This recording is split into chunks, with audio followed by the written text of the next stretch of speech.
Esquerra Republicana portarà al ple d'aquest dijous 28 de gener una proposta per convertir Viladecans en una ciutat hospitalària aprofitant les obres del centre. El seu objectiu és crear un conveni entre l'Ajuntament i el Departament de Salut i així reforçar la capitalitat sanitària de la zona sud de la comarca amb l'ubicació d'altres serveis relacionats amb el centre hospitalari.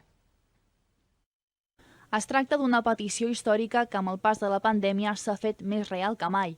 Aprofitant les obres de l'Hospital de Viladecans iniciades el 2018, que permetran ampliar la capacitat del centre hospitalari, Esquerra Republicana planteja la proposta d'aprofitar aquestes obres per potenciar la capitalitat sanitària de la zona.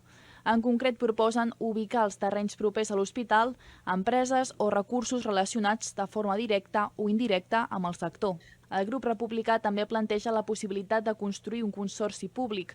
Aquest estaria integrat per l'Institut Català de la Salut i pels municipis de referència del sud de la comarca, és a dir, Viladecans, Gavà, Castelldefels, Begues i Sant Climent de Llobregat. D'aquesta forma es podria consolidar Viladecans com una ciutat hospitalària referent en el seu àmbit territorial. La importància brutal, vital, mai més ben dit, que comporta tenir una sanitat pública i de qualitat, i l'altra, veure que calen nous plantejaments. No podem sortir d'aquesta crisi amb receptes antigues com les del 2008. Hem de sortir amb apostes innovadores, amb aportar solucions econòmiques de futur. Malgrat les oportunitats de futur que suposaria per la zona sud de la comarca l'impuls d'un consorci públic, Lligades ja ha avançat que de moment la proposta no ha tingut una bona acollida per part de l'equip de govern.